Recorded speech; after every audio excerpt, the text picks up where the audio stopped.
Hey y'all, hey, welcome back to another edition of Nik at Night. This edition will be sports related, of course. That's my thing.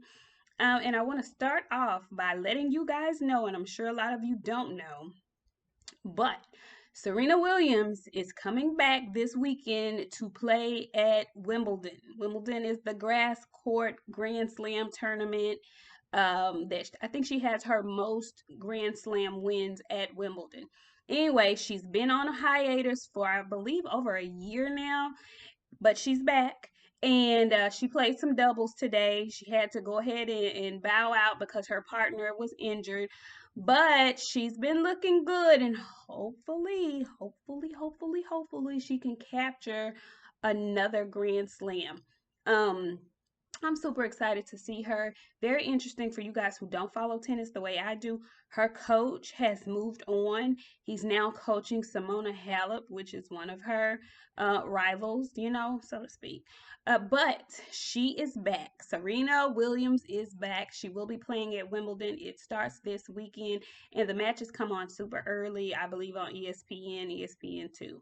So stay tuned, look out for that. Also, continue to look out for Coco Golf. She's been playing really well this summer. Hopefully, she continues to do so at Wimbledon as well. I hope they don't meet each other anytime soon in the tournament because Serena actually had to get in the tournament with a wild card spot. She has fallen completely out of the rankings, but because she is who she is, they knew they had better given her a spot if she wanted to play. Anyway, so keep your eyes posted for Wimbledon this year. And let me just say, I think it's so messed up that tennis is extremely strict about who they allow to play in these Grand Slam tournaments. I was looking at a young brother. He's the number one tennis player in the world, but he cannot compete at Wimbledon because he's Russian. Now, that man has nothing at all to do with this Russian war and what Putin is doing over there in the Ukraine. But some kind of way, they feel like he should be punished and should not be allowed to play in the tournament because he's Russian. I just think that's so foul and so messed up. I think that is horrific. I think it's awful. And I think they need to rethink this process because that just is so completely unfair. He is not a member of the government. This man plays tennis. This is what he does. This is how he makes his living. And him being Russian should not have anything to do with him not being able to play. I just think it's awful. Anyway, just thought I'd throw in that little tidbit. So I also want to congratulate the Golden State Warriors on championship number 4. I want to congratulate the core 3 of Draymond Green, Steph Curry, and Klay Thompson.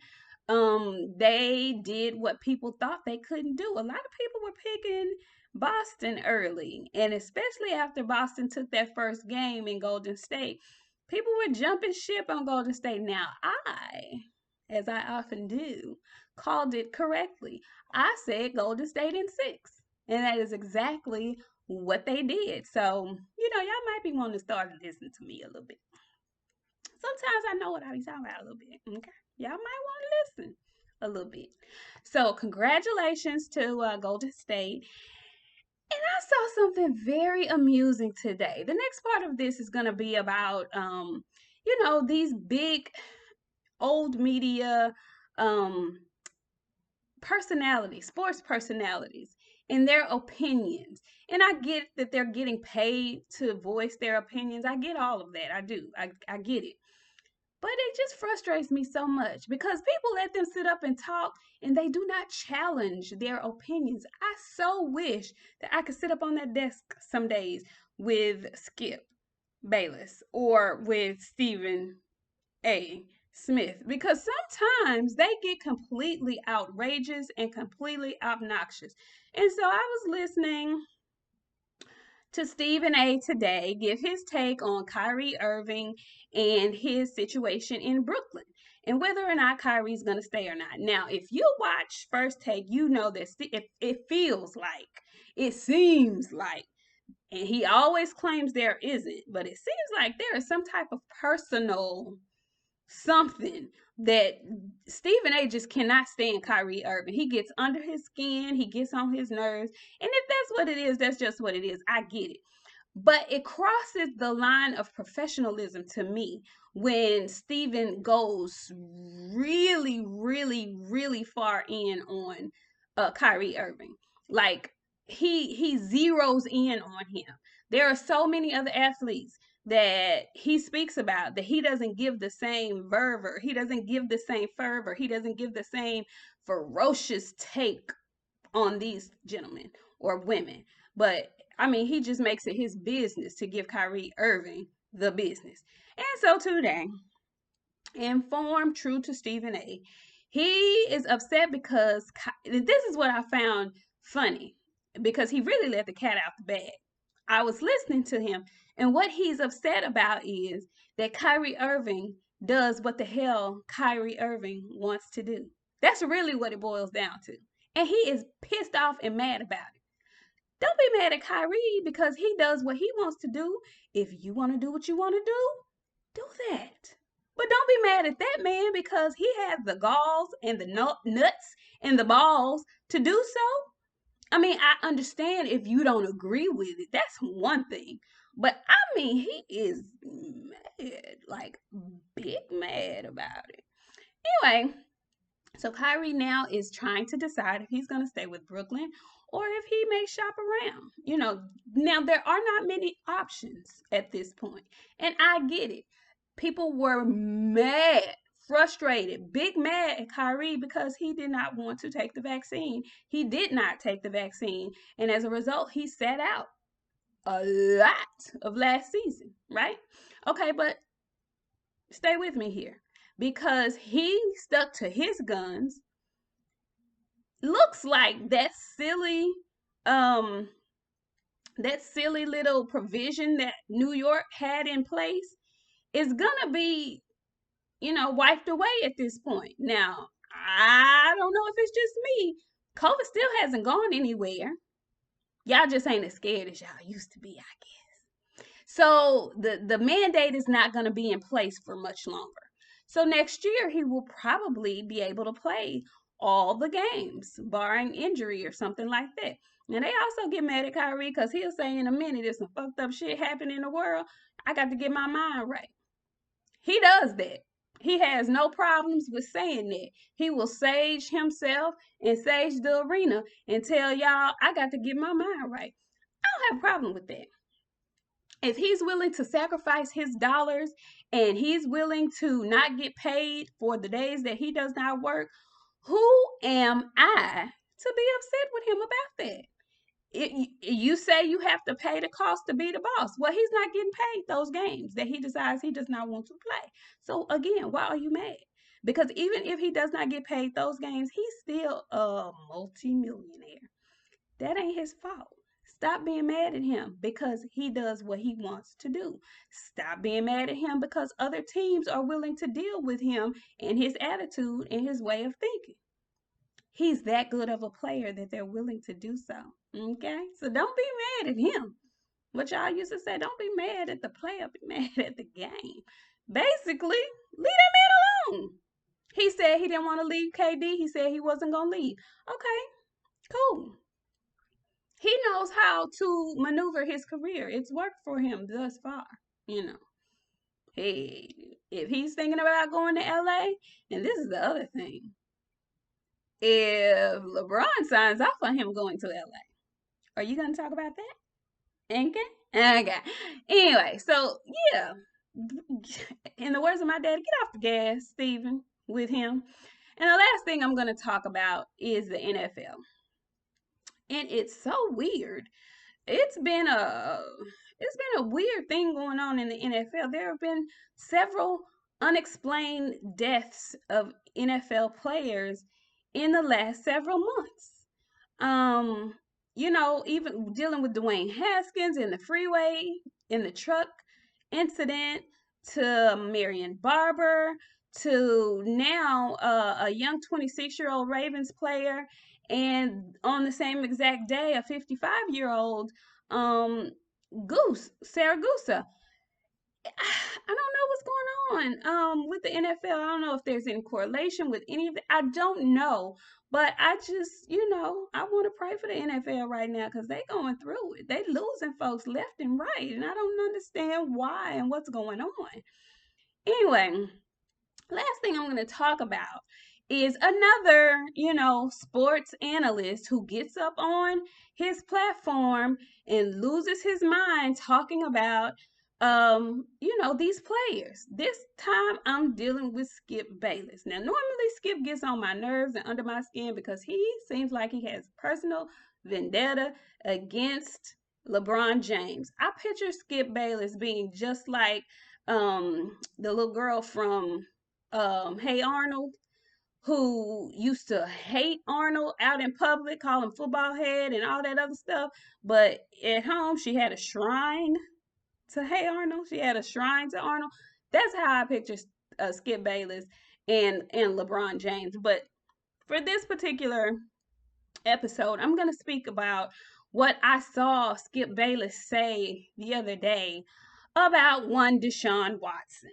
So Deshaun Watson, as we all know, has been dealing with allegations. Okay, I'll leave it there. He's been dealing with allegations. Whether or not I believe the allegations, hey, it's not for me to say. My opinion counts for nothing. But what I will say is, if somebody's telling me that they are innocent from the very beginning, why would I think that they wouldn't continue to tell me they're innocent if indeed they are innocent? Skip Bayless got his silly self up on stage on his platform and said, mind you, Watson has not spoken. He hadn't said anything in the public for quite a while, but he's at Cleveland now, and he gave an interview to the press coming out of either a meeting or a practice or something like that. Man hasn't played in over a year. Gives his first interview.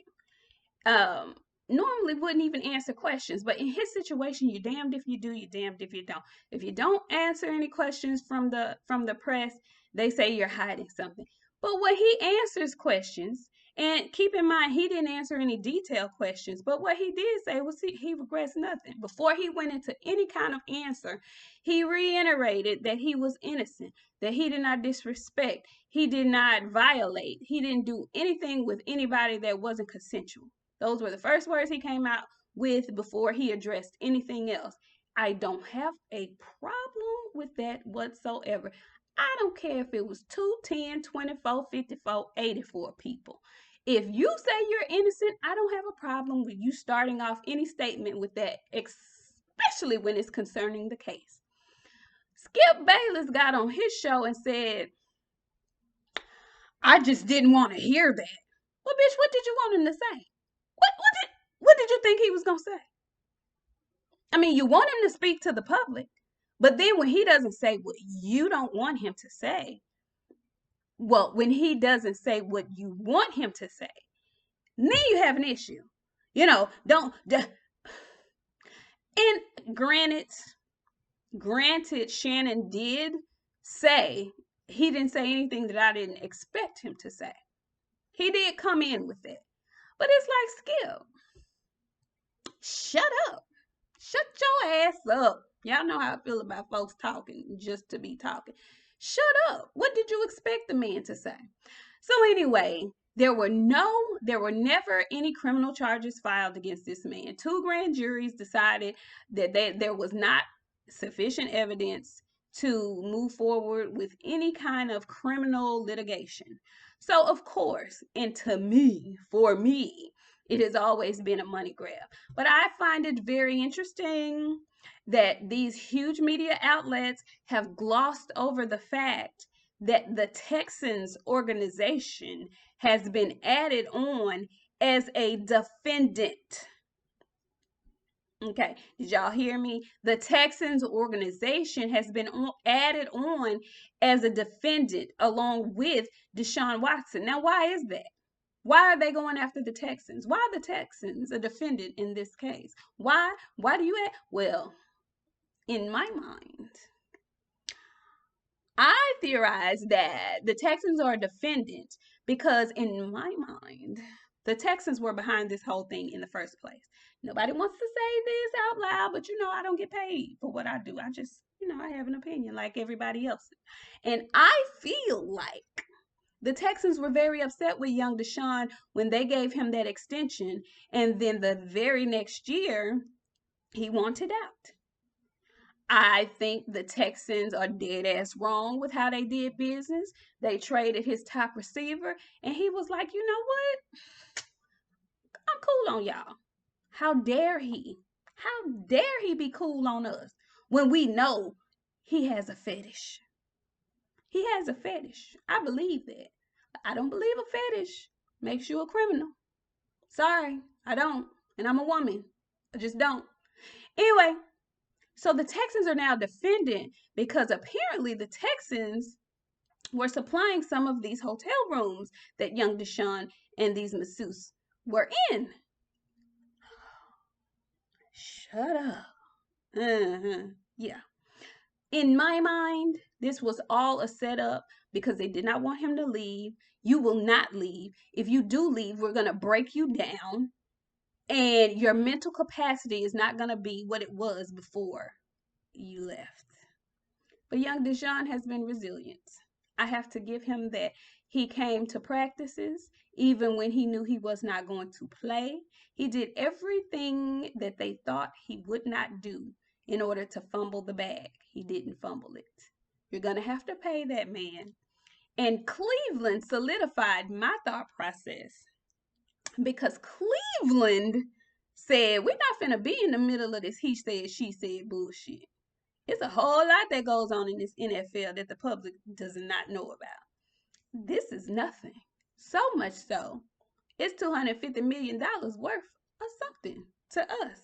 So, Deshaun, come on over this way to Cleveland. We got you covered. Whatever the NFL decides they want to do as far as suspension, it's fine with us. Whenever you are free, please come. Please, please come. They know it's some bullshit. I feel like it's some bullshit. As of today, 20 of the 24 complaints have been settled via civilly. Because remember, there are no criminal charges against this man. So civil court is a little bit different. When a guy of this magnitude with this kind of money has these kind of allegations, you're going to pay somebody. That's just the simple, cold-hearted, fucked up truth about it. That's the system that we live in. So he decided, instead of going through the whole process of a trial, I'm going to settle with these girls. I'm going to settle with these ladies. I'm going to settle with these females, is what he decided to do. I don't blame him. I don't blame him one bit. He's already sat out a complete year. He wants to get back to his life. I hope he's smarter about it. I hope he knows what an NDA is at this point. Again, a creep does not constitute a criminal. Okay? I'll say that till the wheels fall off. A creep does not constitute a criminal. And I have to look at you differently if you allow yourself to be offended repeatedly. Okay? Miss me with all of that. Anyway, let me know what your thoughts are below. Make sure you guys click the like button. Subscribe if you haven't already. Of course, I'll see you on tomorrow with my girl Boxiana, 9:30 Central Standard Time for Queens of the Ring. And I'll be back next week with another episode of Nik at Night. I love y'all. Thank y'all. See y'all later. Bye.